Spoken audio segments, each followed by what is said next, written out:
Hey, my friends, welcome to another episode of the Extraordinary Family Life Podcast. Are you living an extraordinary life? If not, if you are, fantastic, way to go. High fives, fist bump, big old bear hug. If you're not, what's missing? What's holding you back? What's stopping you from living life in an extraordinary way? If there's some things that need to change, it might be some bad habits you got to kick, some addictions. It might be a mindset or an attitude that needs to be altered. For many, and they tell me this, right? It's not just me saying it. It's like they say as well. Honestly, it's just excuses. It's excuses that keep us from living life in an absolutely extraordinary way. And so let's kick past those excuses and lean in. Lean in and really live. Okay, so I promised you guys some stories. I've been a little hesitant to share this because it's so intense and it's so raw and real. And so I share it. I hope you receive it in the way that I am sharing it. I hope it's valuable for you as it has been super valuable for me. I have not told this story publicly. I shared it with my immediate family and some close friends, and then that's just a small group. And then I shared it with my Be the Man masterclass and tribe. I shared it with those guys because there were some valuable lessons here. So this is the first time I'm sharing it publicly, and I hope you'll receive it with respect and with the way it's being offered. Okay, here we go. So Rachel and I were in Ecuador. We were training to climb Cotopaxi. And so when we got to Quito, which is an amazing city, I love it. I hope you'll go. And then there's a tram or a cable car that takes you up to, I can't remember the height, maybe 13,000 feet or something like that. And then you hike from there, and there's just a great trail, beautiful trail hiking up to the peak. It's called Ruku Pinchicha, and it's fantastic, excellent hike. I love it, highly recommend it. It was beautiful. The fog would come in, the clouds would come. You're so high, the clouds come in and go out. I think the peak sits somewhere around 16,000. It's really fantastic. So I already told you the story. If you haven't listened to that one yet, listen to it, about the guy we met and really connected with along the way. It was really awesome. And then as we get up to the top, so we're working our way up. It took us about 4 hours to get up there. I was with my wife and then another couple that joined us, and so we were going at a decent pace. And you're feeling the altitude, right? But we'd been training. I felt great. I was in great shape and feeling good. And so we made it up. So you go along this path for a long way, and you get these little these small summits, you're rolling along, and then it starts towards the end. It really starts to get steep, and you hit this spot where it's just steep sand. And man, hiking in sand. We just hiked last weekend. So last week I led a humanitarian leadership trip, and it was amazing, absolutely amazing. Did that again. I've been doing that for maybe 6 years. Did that again here in Guatemala. Had a bunch of youth come down, and one parent joined us, and just had an incredible experience serving, learning from these wonderful people, and helping the local indigenous people help themselves and grow garden boxes, and just a phenomenal experience. And I think we're going to do another one. We're here in Guatemala right now, and we have a little cottage here, a little cabin up in the mountains, and we're remodeling it. I think, and we're going to stay here for a while because we love it. So I think we might do another trip if you guys want to come down and have a life-changing experience. And we went down to the lake. We went cliff jumping and facing some fears, and then we hiked this volcano. And it made me think of it because you're hiking in sand some spots, and you take a step and your foot just slides back, and oh man, the grind, right? Especially mentally. It's physically challenging, but mentally to just grind up that volcano. And then you guys, we stayed the night on this dormant volcano, which is right next to an active volcano. And it was just exploding all day and all night. And at night, when the sun's, during the day you see ash. At night you see lava, just boom. Oh man, it was so cool. And so freezing cold and windy and awesome. And then you hike up early and watch the sunrise. Absolutely incredible. Anyway, so back in Ecuador, we are climbing up the sand spar, and that took a long time, right? Because you're just taking these baby steps. That's when you're just really winded. It's really steep. You're just doing these tiny switchbacks. And then when you get to the top of it, there's a part that's loose rock and gravel, and it's really steep. And then you're kind of scrambling over some rocks. Off a couple of sides, there's a ton of exposure. There's big cliffs. And so the whole last area, it's not far, but it can be pretty sketchy. And if you're careful and you walk carefully, all good, right? So we get up to the peak, and it was cloudy and cold, and we get up there, and we're sitting up there for a minute, and all of a sudden the clouds part, boom, we get to see the city of Quito. The sun comes out. We take some pictures there with the sign and off the peak, and just a beautiful experience. And then we enjoyed it for maybe, we were probably up there maybe because the sun came out. It was nice. We stayed up maybe 20-30 minutes, and then we start working our way down. And we'd started early in the morning, so we had plenty of time to get to the peak and get off the mountain. So then we start working our way down slowly, and we're picking our steps. So nothing risky, nothing. I didn't feel at all in danger with Rachel and I. We're just kind of working our way down. And we get to the sand part and kind of walk down through that. And then Rachel was tired. She's like, I want to get this over with. I want to get off this mountain. So she puts in her AirPods and cranks on her music, right? It's her workout music, and she was gone. And so we start cooking it down and even doing a little bit of trail running along the trails. And we get, I'm guessing, about a third of the way down. And so we were cooking it, and the other couple that was with us, they were coming down slower.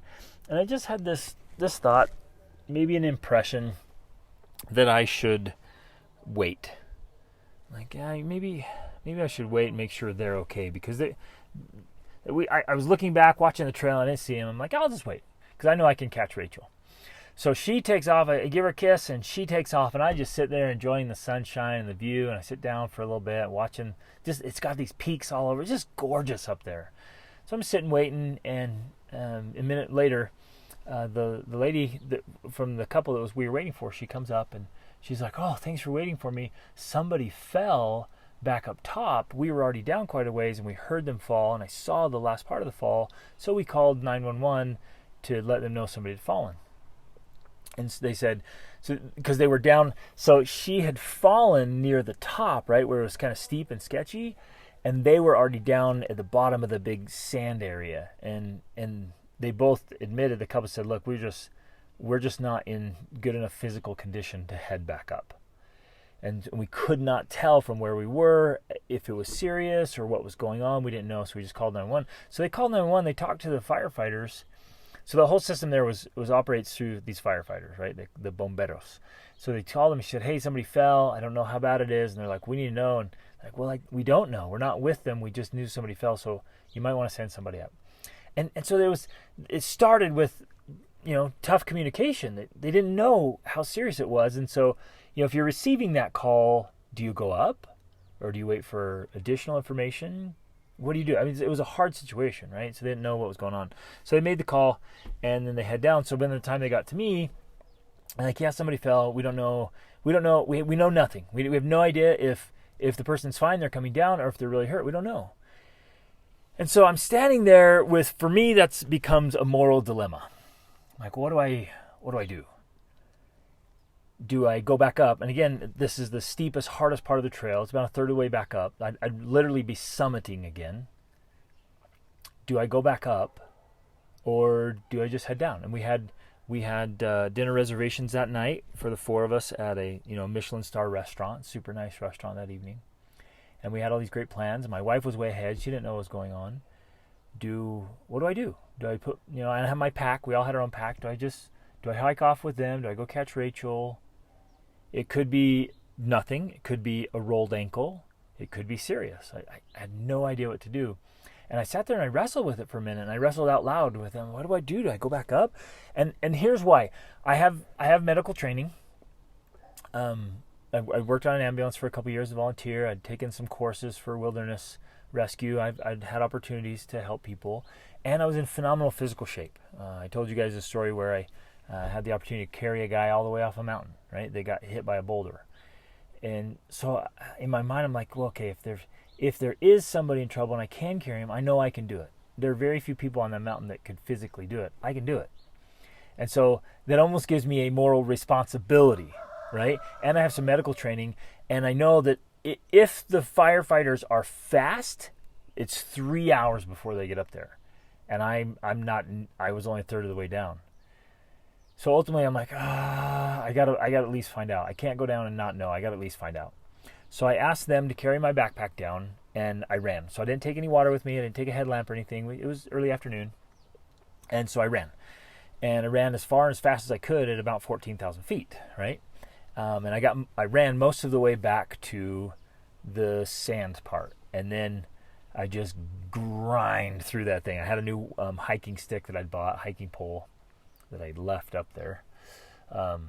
And so I just was grinding up that sand pit, just getting up there. And I think I got back to him. I should have checked time. I wasn't even thinking about it. I didn't check time. I think I got back to him probably 45 minutes from the time of the fall. I was cooking it. And here was an indicator. So I'm just going to walk you through what's going on in my mind. Nobody's coming down. There's people going up, and I'm passing all these people that are going up. Nobody's coming down. So that tells me something. There's a lot of people on the mountain. If not a soul's coming down, something has stopped them, right? Nobody's coming off the mountain. And so that's a sign right there. I'm like, okay, this is probably serious. So then I can't see anything from the bottom of the sand. So I start grinding up the sand site, and I can see a group of people. So I know it's serious. So then I get over there, and when I walk up, it's a woman, and she's laying at the edge of a cliff that was probably, again, it was steep, loose rock everywhere. It was drops, so it was probably another 10 or 12 foot drop to more steep, loose rock. And she's covered in blood, and she's surrounded by 4 people. And then there's a bunch of people just standing around. And so I jump in and start talking. I start talking Spanish, and the one lady looks up at me and she's like, I don't speak Spanish. I'm like, oh, well, okay, you speak English. And she speaks English. So we start speaking English, and then it turns out she was from France. So we can speak a little French as well. So she had some medical training, and she was the only one with medical training. The others were just there supporting her.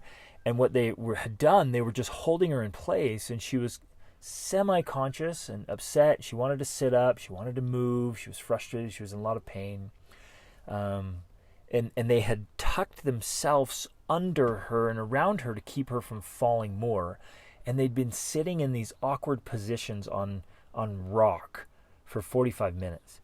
And if any of you have ever sat in an awkward place without moving for a while, you know how much that starts to hurt your body. And they were fatigued mentally and emotionally and physically fatigued. And I could tell that right away. So I start doing an assessment and talking to this French woman and saying, okay, what's going on here? And they showed me she had a huge wound on the side of her forehead, blood all over her face and head. She showed me her leg, and I apologize for being graphic, but I want you to feel the reality of this. Her tibia, which is her shin bone, was snapped. It just completely snapped down by the foot, and her foot was just dangling the wrong direction, and the tibia was just kind of just protruding there, and so the foot was completely broken. And so the leg wasn't having, and she was kind of a bigger lady, and she's in bad shape. And so I'm talking with the French lady who had medical training. She'd done an assessment, and I said, what are you seeing? She's like, I was feeling her spine. She said, I stopped because I felt something move. I assessed the neck. So and then I start getting information, you guys, and she had fallen far, crazy far, at least 150 feet, if not more, and just had tumbled out of control. And so it was very, very severe. And so I asked if they'd called again, and they'd called, and I asked if they could ask for a helicopter. Like, there's no way we're getting off of here, and if we have to wait too long, we just can't wait. And she was in very, very bad shape. And so she's trying to move. We're trying to keep her spine straight. We're trying to keep her neck straight. We're trying to help her be as comfortable as possible on rocks. We're trying to cover her to keep her, she's already in shock, of course. And so, I started asking around. I asked one guy, so I replaced one of the guys so he could rest a little bit, and I kind of got on the cliff side of her and put my knees up under there to hold her and keep her from sliding off. I asked for spare jackets or blankets, so we covered up, tried to keep her warm. We were trying to look for any materials we could use to make splints or anything to secure her neck and her head and her body, just keep her stable and more comfortable. And so I opened up her backpack because I was going to empty out the contents to use the backpack kind of as a little neck roll and neck brace so they could hold. Somebody was holding her head. And when I opened it up, there was some wrappings, some containers of some alcoholic drinks. So I could tell they had been drinking. And I didn't know who was who, right? All I knew was the French lady and all the other people around that were helping, and they all knew her name, and they were using her name. And so I assumed that they were a group together. They'd come together. They're talking to her. Man, I'm not even sure now. Afterwards, I'm not even sure how they found her name because she was just in and out of it. She'd kind of pass out, and then she'd wake up and come back and want to move, want to sit up. And so we're just doing everything we can. I'm trying to make it comfortable, trying to get a helicopter, and they just kept, no helicopter, no helicopter. And they said the firefighters are on their way. And we're like, we just can't wait. She's in too severe of a condition, and the sun had gone behind the mountain now. And I know in mountain conditions, man, when the sun goes down, things get cold and it gets dark, like crazy dark, fast. And then things, for everybody, get a lot more risky. And so we were there with her. I just thought, I'm going to quickly send a message to my wife because it's bad. And so I sent a message. I without even thinking, I just sent this message. I said, she's really bad. Go home without me. That's all I wrote. Well, I didn't realize, I hadn't told my wife. My wife had no idea what was going on, right? Because she had gone down, and I just kind of assumed that the couple had caught up with her, and I found out later they hadn't. So my wife gets this text from me, and she's cruising down the mountain. She's really bad. Go home without me. And my wife's like, who? Who's really bad? Like, what's going on, right? But then she starts processing. She's like, wait a minute. She's like, I'm assuming somebody got hurt, and Greg went back to help. And she's like, it's not going to be the couple we were with because he's saying, go home without me. So she went through all this deductive reasoning, right? So it's not the couple. He's up there helping someone. Okay, we'll roll with it. So she keeps heading down, gets down to the tram and waits for the other couple. So then we're up there for a while, and you're far away. You only have what's on your back and other supplies. We're calling people in to try to get some help, trying to get the helicopter or search and rescue up there. And especially the condition she was in severe condition, and I fully suspected and then later confirmed that she had severe internal injuries. I mean, she'd just fallen so far and so hard over rocks and cliffs. And so you're just so limited with what you can do, which is it's so frustrating. You guys can imagine. You can imagine that situation, right?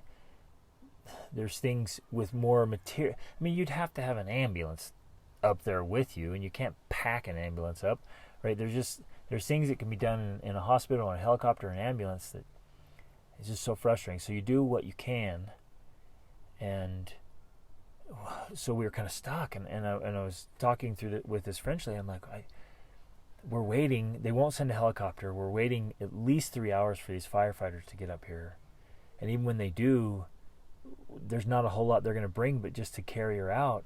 Like, we're fighting time here for her life and for the cold and for the darkness, and so we're trying to do everything we can.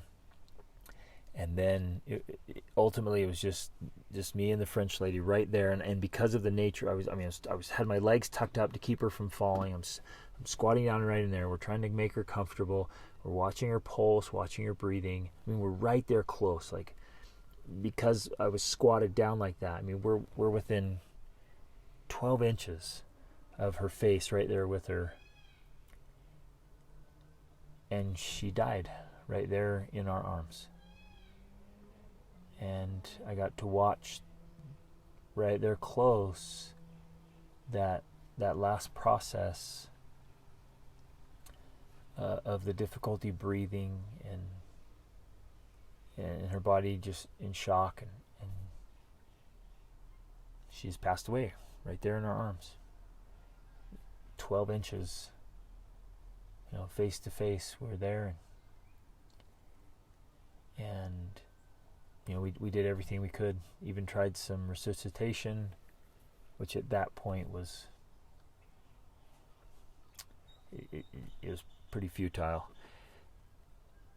And she was in her mid-20s, I'm guessing. But to watch another human being, a human life, a precious life, just end right there it's sobering, and it's difficult. And the people who had been helping her just broke down, and everybody just started sobbing, and people watching just, whoa, I mean, it's so traumatic, and most people aren't used to that. They're not prepared for it mentally or emotionally, and man, a few people just lost it. They're just sobbing and crying and trying. You could tell they're trying to process it. And now she was gone. I was trying to comfort some of them, and I was assuming that they were with her, right? Especially because of the way they were reacting, just crying. I'm like, these must be her friends. Must be a group of friends. And they're processing it. The French lady, the people that were there, and then. I knew she was gone. There was nothing more we could do for her, but I realized time was passing quickly. It was getting darker, and it was going to get cold, and most of these people had started in the morning, and they needed to get off this mountain because they didn't bring anything to help them through the night, and most of them didn't have headlamps either. So I start, there was a crowd of people standing around, and so I started thinking, okay, we got to help these people get off the mountain before there's more casualties. And so I start going around and trying to comfort and process, say, hey, we do need to start heading down the mountain. We don't want to be walking out in the dark or the cold. Let's start heading down. There's nothing more we can do. And so I start moving people off the mountain, start helping them get down, right? Just try to, again, protect them so we don't have any more problems. And as I'm doing it, I'm going to come back, you guys. I learned so many powerful lessons from this, and I think there's lessons here for all of us. And I'm going to come back and hit on the lessons, but I'm going to tell the story first. So that we start moving people down, and I'm trying to say there's a couple people up above, and I'm trying to move them down. There was one guy that we'd seen. He was there with his wife and their son, who was maybe 10 or 12, and he was still up there. And I'm kind of wave people down from up above, and he was trying to wave me up. I'm like, what's going on? And so I hike up higher, and there was a guy up there who had also fallen, and this really awesome man, the man who was up there with his wife and his kids, he was solid. This guy was solid. He ended up helping the whole time, and he'd been up there holding this other guy that had fallen. He was kind of sitting he was just sitting, the guy who'd fallen was sitting on the edge of a rock, kind of leaning forward. He was kind of out of it, and this guy had been holding him up this whole time, just sitting there holding this guy in place so he didn't fall off. And so I get up there, as soon as I walk up, the guy who had fallen just kind of looks up to me, and he's like, "Did she die?" And I said, "Yeah, she did." I'm like, "Did you know her?" He said, "Yeah, that was my girlfriend." And the guy who'd been holding him made a sign to me behind him that he had been drinking. And so I realized that the two of them had come up together and they'd been drinking. And they're drinking near cliffs and steep rocks at about 16,000 feet above sea level. There's a lesson there for all of us. So we start assessing this guy. He had broken his leg, broken his arm, and had a lot of pain in his hip. And he was on an even kind of steeper, looser rock area. And I don't know the whole story. I don't know how either of them fell, but he was in rough condition. And so we were like, do we try to carry him?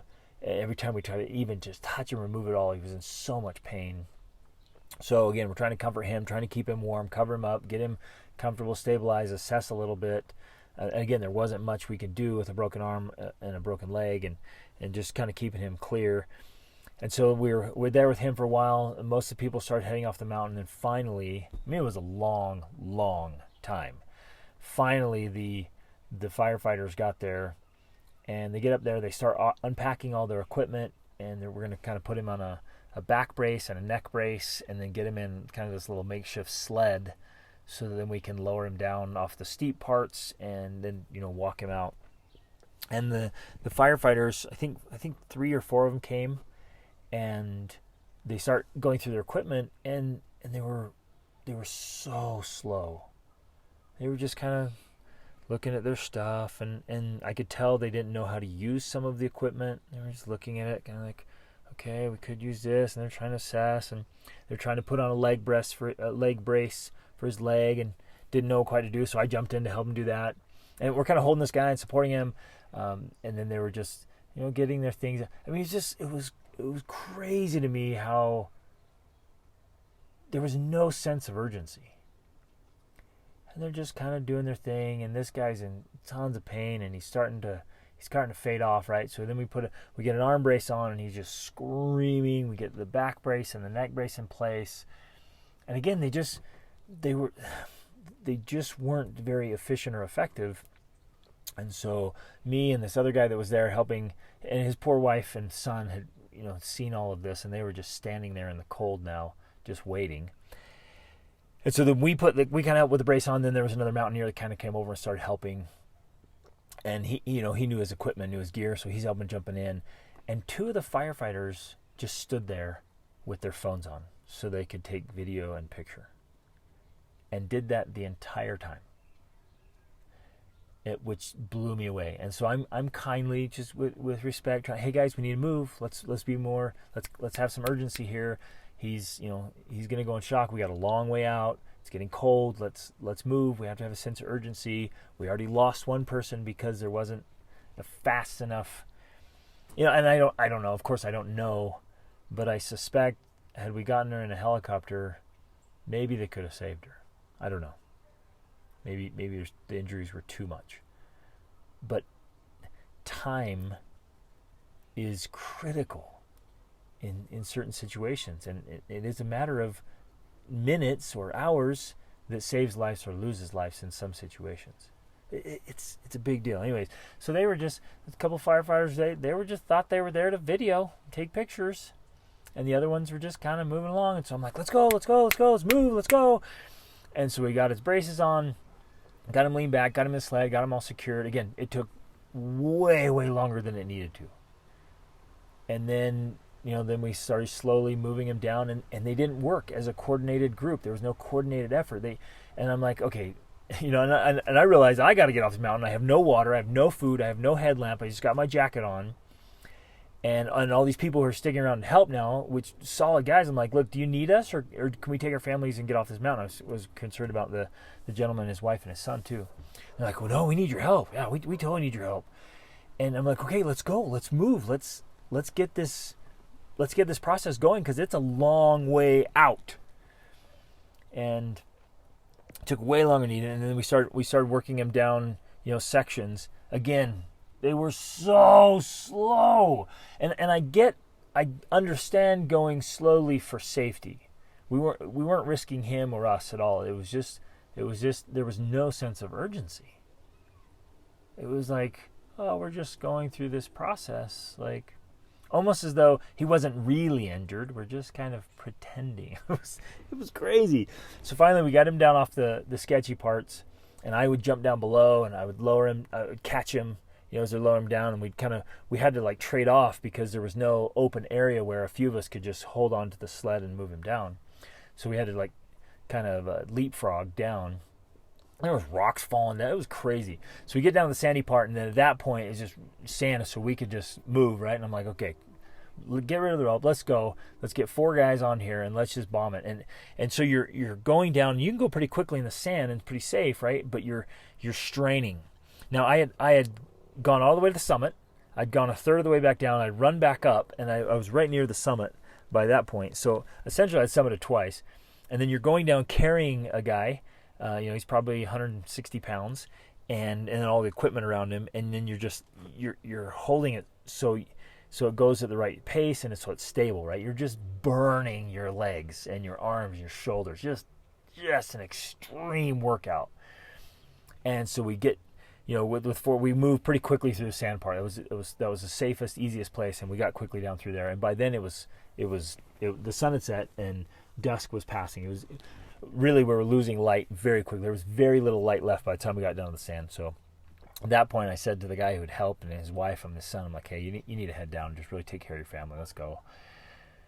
And by that point, then, maybe 6 or 8 more firefighters had finally made their way up there, and they had come up to help extract the guy and the body now of the lady who had passed.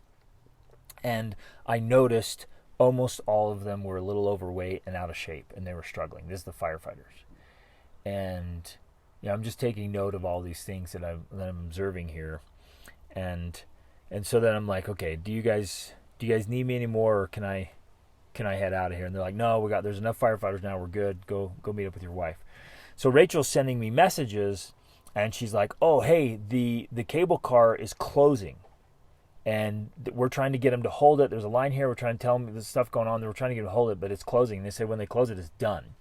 And at that point, if the cable car stops, it is a long, long way down to the car, right? And I'm already spent, and so I'm running. And so I run. So it took Rachel 2 hours, and she was moving. It took her 2 hours to get from the top to the bottom to the cable car. And so I just start running and running and running, and then it gets dark and completely dark, and then the fog comes in, and I'm just booking it. And it's like these washed out trails, right, where the water run down, and it's unstable. I can't see anything, and I'm just running, just as fast as I physically can. And mentally, I'm processing what happened. I'm also just trying to stay mentally positive and tough, and just the self-talk, right? Where you're just like, I got this. I can run like this all night. I can do this stuff. I'm in there, and I'm just trying to stay positive, trying to stay in the game. And I had mentally stayed in the game the entire time while I was up there helping. I kept my cool. I kept clear. I've trained myself to think very clearly as clearly as I possibly can in emergency situations, because you have to keep your cool. You have to keep your mind clear and focused and your emotions in check, because you don't want to, add to the problem. And so I was keeping it mentally. There's a lesson there for all of us. When emergency situations and tough situations, you gotta practice beforehand.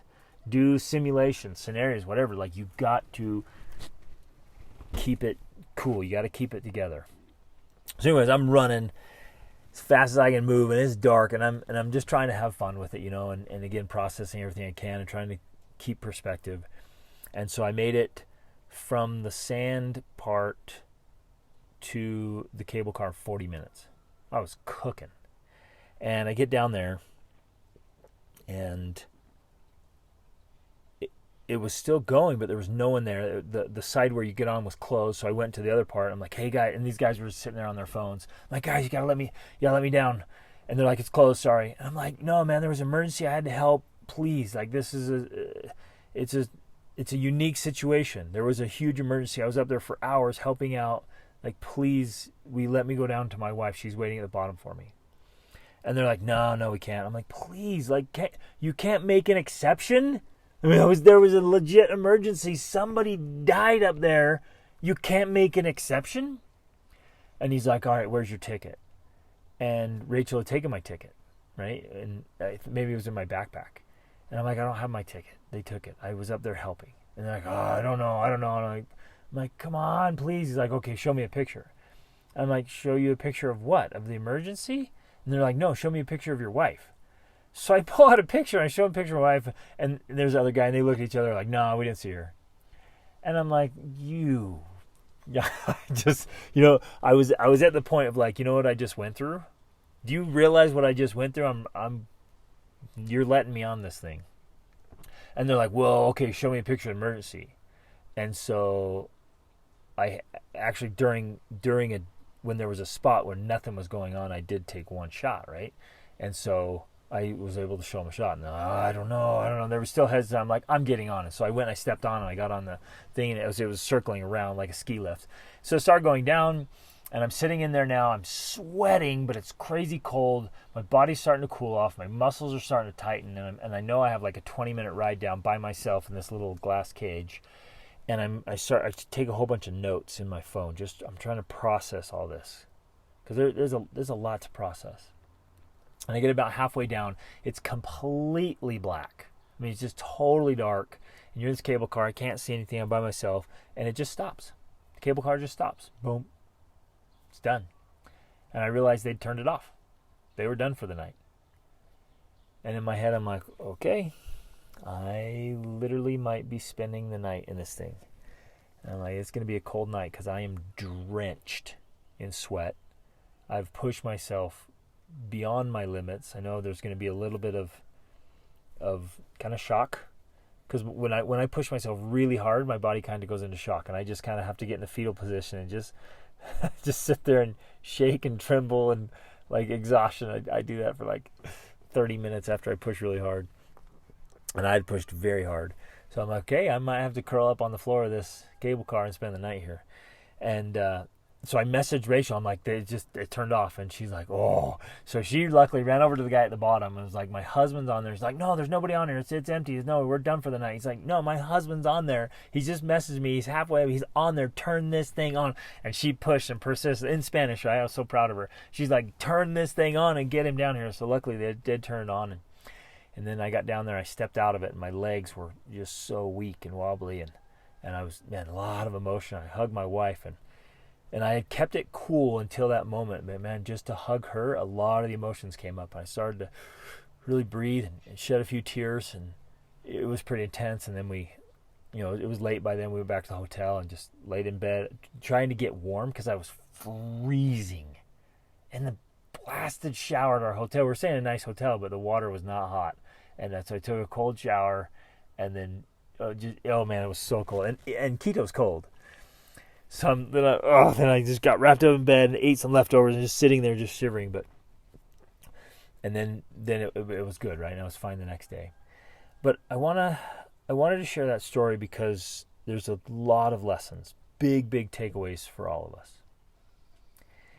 And here are some of the things. And please don't misunderstand me. Again, please receive this whole story in the way I'm sharing it. I'm not trying to be critical. I'm not trying to be mean. But I observed some things that I think would help all of us be better human beings in life and especially in emergencies. And so please receive it that way. Again, I'm not trying to be critical. I'm not trying to be mean. I want to honor the people that were there, and I'm not trying to pass judgment, because everybody has their own journey, and I think most people are doing the best they know how. But there's huge takeaways here for all of us, how we can step up, how we can be better. And I'll just kind of go through in no particular order of some of the lessons that I observed. Some of the people that were standing around, including later some of the firefighters, they were worthless in that situation. They were standing there doing nothing, even when we asked them for specific help. I remember, hey, can you help with this? Can you get this? And they just stood there. And I speak great Spanish, so it wasn't a language barrier. They just didn't do anything. And again, I'm not trying to judge them specifically because I don't know what they've been through. I don't know how they're processing. I don't know. It was training conditioning. And the lesson for me is, when there's an opportunity to do something, do something. And if there's a way we can prepare ourselves to be useful, right? I'm going to get intense here, you guys, because the takeaway is massive for me. And this is the way I train my kids. This is the way I work with my coaching clients and mentees. Like, prepare yourself to be useful. And you prepare a long time before the situation comes. You have to actually anticipate. What are some of the things we might experience? What are some things that might happen in life? What are things that regularly happen in life? How can I prepare myself that when there's a situation, I can step in, I can act? Very few people act. Even in emergency situations, when people can act, they don't. We've been conditioned to think, someone else will stop. Someone else will help. Even if there's somebody sitting in a car, on the side of the road, and you can tell they have a flat tire. You ever driven past some, cute little old lady sitting there in a car and there's a flat tire, and you think, someone will stop. No, you stop. You're the someone. Right? Like, I don't know how to change a tire. Learn how to change tires, people. Right? We've got to become useful in lots of different ways. That's just one example. There's lots of things we can learn, including language, including medical skills, including emotional support, and preparing yourself psychologically, getting resources, earning lots of money so you can help financially. Like, find out your ways. You can't do all things, but you can do as many as you can, and maybe pick a few things where you feel inspired or impressed, like that's the thing I need to prepare for. And blasted, prepare. Let's be prepared people, especially you men. I'm speaking to you men here, and this is what my whole masterclass is all about, is helping us be men in every aspect of life. We cannot be weak. We cannot be cowardly. We cannot be sickly little wimpy clods. I'm kind of picking parts of a quote there. That do nothing and that aren't useful or helpful. And forgive me for being blunt here, but man, there are so many situations in life where we need to step up and be useful in our families, in society, in neighborhoods, in the world. Make yourself useful. Take on responsibility. Develop the skills. Some of the guys up there were super solid and very helpful. And they were, it was 3 or 4 of us that were carrying the bulk of the load even after the firefighters showed up. We still carried the bulk of responsibility and we're doing as much as we could. And again, I'm not boasting or bragging, but there's a lesson there. There was a few who were carrying the majority of the load. And isn't that mostly the case in life? The few who have prepared themselves, the few who have made themselves useful, end up doing the bulk of the work. And in that case, it's usually not 80-20. It's more like 95-5. And you see it in business, and you see it in organizations, you see it in churches, you see it in life. Become that person. Don't be the bystander. Don't be the person that's distracted, that's not even there, that's not even present, that keeps on going. So, I mean, how many opportunities to serve do we miss because we're just so absent-minded? We're not even around. Ooh, okay. I'm still here. I'm still the nice, loving me, man, but I'm gonna speak with a little bit of fire here because sometimes we need this reminder to level up. Here's some other observations. They took way too long. How many things in life need to be done with a sense of urgency? And again, a healthy sense of urgency. We're not talking about risking anything here. But time matters. It's precious. Whether it's, fixing your marriage or raising your kids or helping somebody who needs help or getting your act together, fixing your own problems, fixing your finances, getting healthy. Like, don't take too long. We procrastinate. And we just kind of drag our feet. We go through life, da-da-da-da-da. We just take too long. The firefighters were too out of shape. On the way down when I was running out, I came across lots more of them. There was a bunch more coming up, and they were hurting. They were hurting big time. They were overweight, they were out of shape, and they were just plodding along so slow. Get in shape. Get healthy. There was some who were too incompetent. I could tell there had not been enough training. Not near enough. They didn't know how to use their equipment. They didn't know what to do. And again, I'm very incompetent in a lot of things. But I'm every single day, without fail, I'm working on improving myself in some area of life. Now, it can't be every area, but I'm going to pick the ones that I think I am best fitted for, things I want to help out in and where I want to make a difference in the world. But there's too much incompetency.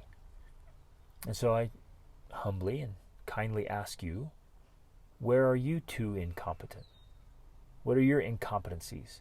What are the areas in your life where you feel like, I have got to figure this out? Most of us struggle in life because we reach the limit of our skills, our current skill set. And again, whether it might be a marriage skill set, it might be an influence skill set, it might be a social skills, how to communicate, how to have conversations. It might be financial, it might be in your work, it might be in, fixing things. I mean, how many of you have some leaky faucet or some broken door or something around your house you just haven't ever gotten to? And you're like, I don't know how to do that, right? Figure it out. Get on YouTube. There isn't anything that you and YouTube can't do together, right? But we've got to overcome our incompetencies. They were too slow. And again, that takes too long, but take too long to get there, but too slow when they got there. We've got to be able to be efficient and effective. There are things that need to get done. I mean, how much of life is wasted because we're just slow? I know this happens in the home, and I know it happens in the business place. People are way too stinking slow. In fact, they've done so much research on this and studies, and I work with people every day. We're talking about being efficient and effective, right? The time people spend in an 8-hour workday, they get done maybe 2 hours of work. I don't know. This is like the majority of people. And these are studies. This isn't my opinion. These are studies that are done totally independent about workplace effectiveness. And in fact, they say that it takes people, what was it? 15 days, something like 14 or 15 days to get in 5 solid hours of really important work. Isn't that crazy? Again, this isn't my opinion.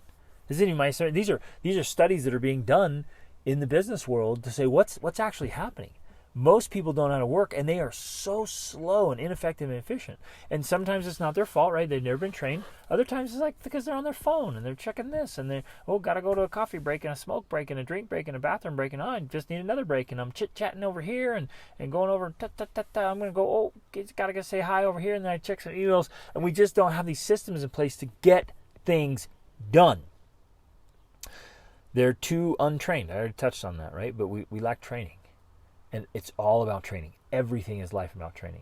Rachel and I just did, so this week, we spoke twice online conferences, and we did, we have a money mastermind we do, and we have a extraordinary family life formula coaching, a group coaching we do, and we have a home education coaching. So we did all of that this week. We've just been cranking it out. One of them was all about training. It was all about training. Training's everything. Conditioning is everything.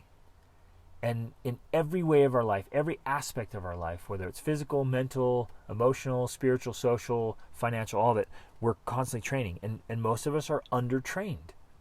And if we would trade our entertainment time, our entertaining for training, we'd all be better off, right? And again, man, the firefighters on their phones. Now, I understand that they'll use pictures and videos, hopefully for training, but I'm afraid much of it was just for social media. Ugh. Now, again, please don't misunderstand me. I love and honor them for doing such hard work, for caring, for trying, for that hard job, which is often thankless and I guarantee it's underpaid. I get it. It's tough. And I honor them for that. I genuinely do. I was grateful that they were there, that they came, because had they not come at all, oh my goodness, we would have been in a world of trouble. I get that. I guess I'm just looking at, for me, lessons for me, and I'm sharing with you of ways we can be better, where we can level up and step it up. So may I be a little bit angry or passionate right now about the need to level up, and especially in situations like this. Again, another one with people crying and collapsing, and I get it. I am all about feeling the full range of emotions and letting it affect you. I shed some tears over this multiple times. You can't watch another human being die and not feel something. I'm not saying you should be numb, but then there's that lesson too of having some mental toughness and being able to be mentally clear and tough and fully engaged when it's needed. Another one, obviously, was the drinking. They had no business. In fact, they were pretty out of shape. I don't know. Sometimes there's people in mountains or situations, they have no business being there. But drinking at 16,000 feet when there's cliffs and exposure, I don't know. For me, I'm never, ever going to put anything in my body that weakens my control. And that this experience just even solidifies that more. I will never put anything in my body that weakens my control, that weakens my judgment, that weakens my clarity of thought, that weakens my coordination, my understanding, my comprehension, my ability to think clearly and act clearly. Yeah, anyways. Another one, the first injury was so bad that the second injury was overlooked. Nobody but, I think his name was Andres, nobody but Andres knew about the second injury because the first one was so bad and required so much attention, there's interesting principle there, right? So, anyways, all of that. It's a lot of stuff, right? And you're processing it all. I'm still processing it all. And it was just an extraordinary and incredible experience. And one thing that comes, some takeaways for me is just having that calmness and clarity of intuition to stop and listen. And to say, I think I need to wait. And then, just to head back up there to try to help if I can. Right? And to be prepared physically and mentally, emotionally, financially, that you can say yes.